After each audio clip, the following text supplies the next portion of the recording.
Hey there. Something happened on January 31st, 2019 that got a few small headlines, but then quickly faded away into the eternal dumpster fire that is the news cycle in the Donald Trump era. But I think this may have been the most important thing to happen so far this year, and it might even be the most important thing that has happened this decade.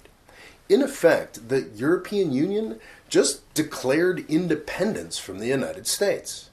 On the 31st in Bucharest, the foreign ministers of Germany, France, and the United Kingdom announced the formation of a special purpose vehicle called INSTEX to conduct trade with Iran. Now, a special purpose vehicle is a generic legal term that is largely self-explanatory. What makes this SPV interesting is the fact that its special purpose is defying the United States government. Now, this may seem a little boring, but I assure you, the effects are not. The United States is famous for its powerful military and its large economy and population, but the most important aspects of U.S. power in 2019 are almost certainly legal and financial. That boredom that may be setting in for you right about now is actually a key aspect of how those powers work. The fact that folks don't have the time or motivation to dive into these complex or boring topics is a key part of how the United States holds on to these powers. So pay attention. Traditional sanctions policy has become less and less useful to the United States. In the decades after World War II, the U.S. Office of Foreign Assets Control could cause significant pain to any party or country that displeased the U.S. government, especially if those sanctions were combined with sanctions from the United Nations, an organization that the United States used to control much more directly. As Europe and Japan recovered from World War II, however, and later as China, Russia, and other countries jumped into the capitalist free-for-all, the power of unilateral U.S. sanctions began to decline mightily. If the U.S. refused to do business with you, you could just go and do business with somebody else. This was tremendously frustrating to the U.S. government, so it began to try to play another card. The economic power of other countries was growing, but history was important too. The U.S. continues to have a powerful first-mover advantage in the post-World War II economy. The symbols and tools of economic success in 2019 are still American. At Broad and Wall is the imposing stock exchange, the financial pulse of America, where ticker tape measures the fluctuating fortunes of the nation. A bank headquarters in New York, an apartment on Manhattan's Billionaires Row, and most importantly, the U.S. dollar remain key elements of financial success the world over. What's more, as the banks of every country have become larger and more sophisticated, they have become more interrelated. Complex international trade between institutions has become a larger slice of the business for banks, other multinationals, and even for companies that don't have much exposure outside their own home markets. The United States and its powerful banks sit at the center of this web of interactions. All this gives OFAC a lever. It's called the secondary sanction, and it's what we are talking about when we deal with Iran sanctions. The U.S. government isn't just trying to block U.S. companies from doing business with Iran, it's trying to block every country's companies from doing business with Iran. OFAC imposes fines on foreign companies to punish them for actions taken outside of the United States. This is seen as normal now, in the U.S. media anyway, but not so long ago, secondary sanctions were seen as outrageous. Ronald Reagan tried to institute them against a Soviet pipeline back in the 1980s, and our European allies quickly forced him to back down. Back in the 1990s, Clinton attempted to institute secondary sanctions against foreign companies that did business with Cuba and Iran, and the result was yet another humiliating climb down for the U.S. government. And then, as with many other things, 9/11 changed everything. The Patriot Act and a range of other U.S., European, and international legislation dramatically stepped up the invasiveness and power of financial compliance laws. Strangely, as we learned in Syria, this never really did much to slow down the funding of terrorism, but it made OFAC and other U.S. agencies a lot more powerful. 9/11 supercharged national security freaks everywhere and dramatically widened the government's picture of what is going on, financially speaking.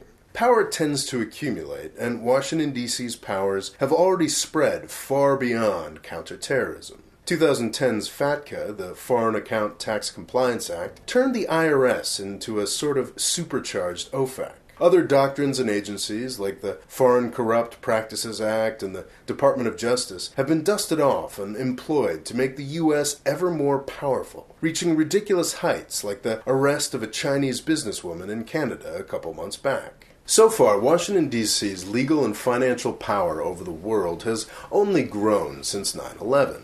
As I pointed out in my last video on this topic, the U.S. government benefits from both complexity and consent. OFAC, FATCA, and all of these other regulations and agencies are so absurdly complex that you almost need a law degree to even understand why they are so outrageous. And with an attractive, internationally respected leader like Obama, it's actually fairly easy to get consent from the other important international players. As I predicted a year and a half ago, these new Iran sanctions were always going to be different. So the best case scenario is the complete disappearance of U.S. leadership on this issue. The worst case scenario is that the United States decides to unilaterally force the world to adopt Iran sanctions that the world does not want. Whether we're successful in that endeavor or not, we will create a worldwide coalition of people that are sick of U.S. leadership. And they might get together and start thinking about how to end that U.S. leadership. When the U.S. empire is told to take its ball and go home, it will be a worldwide coalition that does it. This moment should have been decades off. The United States has actually done a pretty good job of providing benefits to a wide range of people and playing natural enemies off of each other.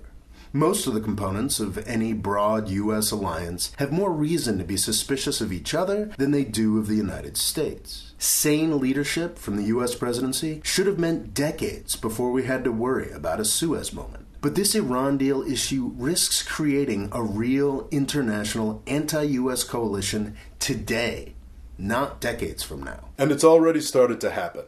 This INSTEX is a small beginning, but it's an important one. It creates a sort of exchange through which companies can trade with Iran without using the established banking system. In doing so, it creates a whole different dollar-free system of exchange. By having the German, French, and British governments act as its owners, INSTEX may be legally and politically invulnerable. The U.S. government can go after a French or British company, but it almost certainly can't go after the sovereign governments of its two oldest allies. INSTEX is starting small, with the humanitarian trade in food and medicine that the U.S. claims it doesn't want to block. But INSTEX is designed to grow, both in terms of the trade goods and the countries involved. So, will INSTEX save the Iran nuclear deal?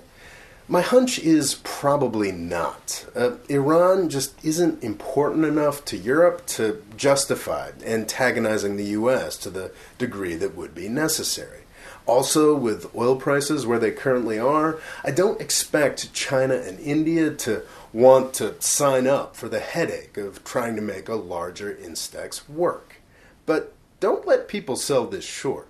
This really is the EU's declaration of independence. As Politico pointed out recently, Iran isn't that important to Europeans, but another U.S. hate object, Russia, certainly is. More and more Europeans want to ditch sanctions on Russia, while the next Democratic administration in the United States may want to do more to crack down on Putin. INSTEX is creating a framework that can be applied to this situation as well. INSTEX will probably fail in its main goal, but I'm pretty sure it's a turning point. Back in 1770, when some British troops killed 5 colonists in Massachusetts, it really didn't look like a big deal. 13 years later, when the British found themselves signing a treaty with the newly independent United States of America, it looked a lot more important.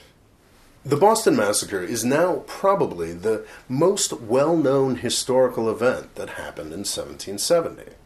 The foundation of INSTEX may very well be another one of those events that gains in significance as the years roll on. Thanks for watching. Please subscribe and click the bell next to the subscribe button to get notifications whenever I upload a video. Thanks.